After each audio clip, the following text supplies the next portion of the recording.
बालों के मसाइल को ट्रीट करने के लिए हमें उनके थोड़े से वजूहात को देखना ज़रूरी होता है।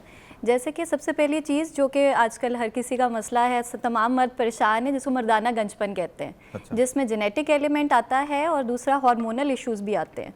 और अब तो ये इशू फीमेल्स में भी हो रहे हैं, जिसको फीमेल पैटर्न हेयर लॉस कहते हैं। तो पहले मेल पैटर्न बॉल्डनेस थी, अब फीमेल पैटर्न बॉल्डनेस आ गई। जी जी। और इसके अलावा बहुत सारी और भी वजूहात हैं, जैसे कि न्यूट्रिशनल डेफिशिएंसीज़ हैं, खून की कमी होना, स्ट्रेस होना, कुछ दवाइयाँ ऐसी हैं, हार्मोन्स के इशू होना, polycystic ovaries are so common. आजकल men and women both have imbalance of hormones.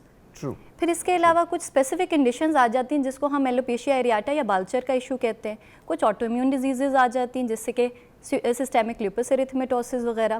तो पहले हमें ये देखना होता है कि हेयर लॉस का कॉज क्या बन रहा है। अच्छा, मुझे एक बात बताइए, जैसे हेयर लॉस शुरू होता है, Zainab this question goes for you as well. जब हेयर लॉस शुरू होता है तो कभी कभी कुछ लोगों में 16, 17, 18 साल में शुरू हो जाता है, तो क्या वो न्यूट्रिशन की डेफिशिएंसी होती है, क्या होता है? सबसे पहले तो न्यूट्रिशन जो है वो 100% अपना रोल प्ले करती है आपको अच्छा हेल्दी इंसान बनाने में या आपको कमज़ोर इंसान बनाने में। Okay. आप जैसे देखें, इसकी बेहतरीन एग्जांपल हम ये दे सकते हैं कि आफ्टर प्रेगनेंसीज या बच्चे होने के बाद बहुत सारी औरतें ये कहती हैं बच्चों के बाद तो मेरे बाल ही नहीं रहे, या बच्चों के बाद मेरी स्किन ख़राब होगी, मेरी स्किन पे पिगमेंटेशन बहुत ज़्यादा होना शुरू होगी, क्योंकि आपकी जितनी न्यूट्रिशन थी आपने वो आगे बच्चे को कन्वर्ट की, लेकिन आपने अपनी न्यूट्रिशन का ख्याल नहीं रखा, अच्छा खाना आपने नहीं खाया। आयरन की डेफिशिएंसी जो है वो एक मेजर कॉज है आपके बाल गिरने का। तो अगर आपने अपनी बॉडी में ब्लड को रेगुलेट ही नहीं किया, आपने अपनी बॉडी में जो है खाने को, ग़िज़ाइयत को अच्छा नहीं रखा, तो हम उसको इस चीज़ से नहीं रोक पाएंगे कि वो कितनी जल्दी आपकी बॉडी से निकल रहा है या ख़त्म हो रही हैं चीज़ें। जैसे अगर हमने सिर्फ सर की बात की है, बाल जो हैं हमारे, या स्किन की भी साथ कर लेते हैं, आप डेली बेसिस पे अगर एक अंडा ही खाना शुरू कर दें तो आपकी बहुत सारी बायोटिन की जो नीड है वो उसको मीट कर सकता है। इवन जो अंडे हमारे यहाँ आते हैं वो भी हम देखें मैं तो बहुत क्लियरली एक बात पूछ रहा हूँ आप लोगों से, बिकॉज एक एक्सपेरिमेंट हुआ था, उस एक्सपेरिमेंट में एक मुर्गी को लिया गया, जो फार्म की मुर्गी होती है उसको लिया गया, उसको रखा गया, और 4 दिन के बाद वो मुर्गी इतनी बड़ी थी, 4 दिन के बाद वो इतनी सी हो गई थी, बिकॉज ये तो आर्टिफिशियल फीड के जरिए होता है ना। बिल्कुल। अच्छा, अगर आप बालों के गिरने की वजह से परेशान है और कोई सवाल आपका हमारे पास है तो आज आप हमें कॉल कर सकते हैं। बस ये याद रखिएगा कि आज हम बालों पे बात कर रहे हैं। बालों का गिरना बहुत खतरनाक होता है, आप अपने गिरते हुए बालों को बचा सकते हैं। एक्सपर्ट्स हमारे साथ हैं। Let's take a phone call, let's see who this is online. अस्सलाम वालेकुम जी।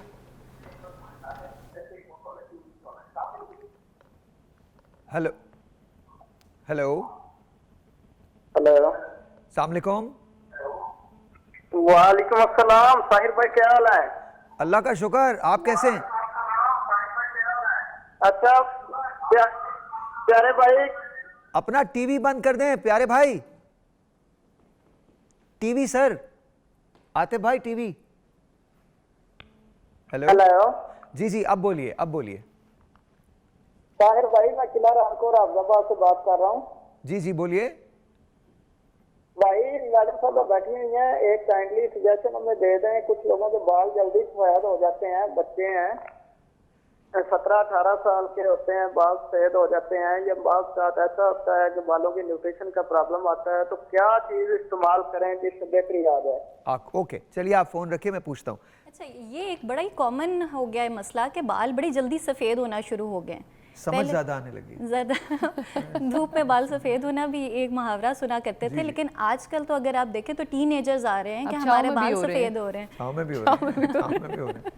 तो अगर आप पहले देखें तो बहुत बूढ़े होके लोगों के बाल सफ़ेद होते थे, लेकिन अब अर्लियर जनरेशन में आ रही, इसमें काफ़ी सारी चीज़ें आती हैं। अब लोग बूढ़े भी तो नहीं हो रहे ना।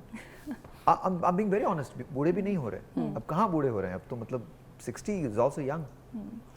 तो इसमें जो है बहुत इंपॉर्टेंट चीज़ है जेनेटिक फैक्टर। ओके। पहले 60 साल की उम्र में लोगों के बाल सफ़ेद होते थे, फिर 40 साल में हुए, और अब 20-25 साल की उम्र में भी सफ़ेदी हो रही बालों की। इसमें स्ट्रेस, हार्मोन्स और हमारी काफ़ी सारी डाइटरी हैबिट्स, हमारा डेली लाइफस्टाइल, इसमें बहुत सारे एलिमेंट्स आ जाते हैं। अनफॉर्चुनेटली जो बाल एक दफ़ा वाइट हो जाता है, ग्रे हो जाता है, सफ़ेद हो जाता है, उसको रिवर्स करना डिफ़िकल्ट काम है। उसके लिए फिर सिर्फ एक ही सोल्यूशन होता है कि डाई टिल यू डाई। बालों को रंगते जाए। Till you die. Zahra Sharif जो है वो हमारे साथ कराची से हैं। अस्सलाम वालेकुम। वालेकुम अस्सलाम, कैसे हैं आप? आप बिल्कुल ठीक ठाक, आप कैसी हैं? ठीक हैं? अल्हम्दुलिल्लाह ठीक ठाक, बहुत शुक्रिया आपका। कोई बात नहीं मैम, ऑलवेज अ प्लेजर। ये मुझे बताइए कि कोई टोटका ऐसा है जिससे गिरते हुए बाल बचाए जा सकें? बिल्कुल साहिर, यहाँ पे बहुत सारे ऐसे टोटके हैं। सबसे पहले तो मैं बात करूंगी गिरते हुए बालों के लिए कि हमें अपना लाइफस्टाइल मॉडिफिकेशन जो है ना वो करना चाहिए। यानी कि हमें डाइट में अपने प्रोटीन्स, विटामिन्स, ठीक है, जिंक, मिनरल्स, ये सब चीज़ें जो है वो लेनी चाहिए, क्योंकि जब हमारी डाइट बेहतर होगी ना तो ऑब्वियस सी बात है जो हमारा बॉडी का अंदर फिजियोलॉजिकल सिस्टम है ना वो बेहतर होना शुरू हो जाएगा। और डाइट का बहुत ज़्यादा इफेक्ट है हमारे हेयर फॉलिकल्स के ऊपर, क्योंकि विद द एज हमारे हेयर फॉलिकल्स जो है ना वो श्रिंक होना शुरू हो जाते हैं। तो हमें उनको श्रिंक होने से बचाना है और प्रॉपर उनको प्रोटीन ट्रीटमेंट, यानी कि जिसको हम कैरेटिन बोलते हैं, वो हमें देना है।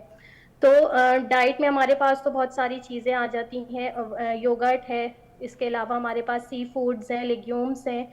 और अगर मैं टोटके की बात करूं तो एलियम सीपा, जिसको हम कॉमन लैंग्वेज में प्याज बोलते हैं, ठीक है, ये बहुत बेहतरीन है क्योंकि ये नेचुरल सोर्स है for keratin.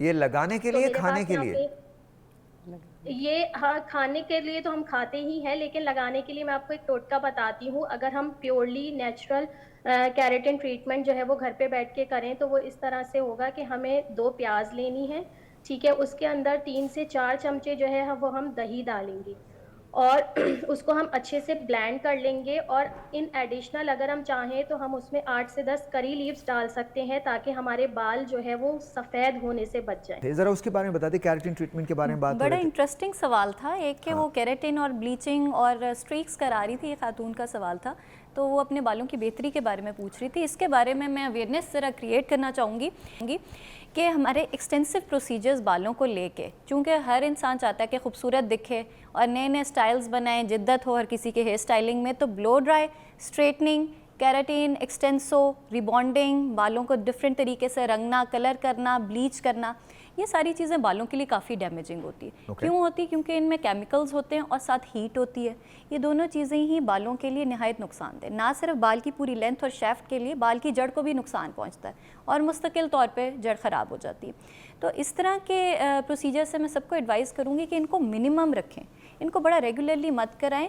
Once a year कोई एक प्रोसीजर वुड बी इनफ, लेकिन जो बार बार ट्रीटमेंट करा रहे होते हैं उसको अवॉइड करें। Once a year? Once a year, इससे ज़्यादा कुछ भी ना ये जो कराएं। कहा जाता है कि कैरेटिन ट्रीटमेंट आप पूरे महीने में 2 बार भी ले सकते हैं, 3 बार, 4 अच्छा, बार। ये मिसकंसेप्शन है। Basically keratin treatments for chemical के थ्रू काम करती हैं, जो कि Okay. बालों के लिए बहुत डैमेज है।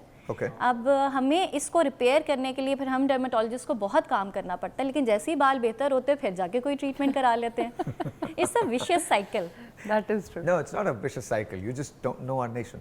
You don't know our people. Sahir, Because that's what आपने we do. आप जैसे लोगों ने भी तो कॉम्प्लेक्स में मुब्तला किया हुआ है ना। कैसे? माशाल्लाह से इतनी अच्छी अपीयरेंस और ब्लो ड्राइड बालों के साथ आप आते हैं।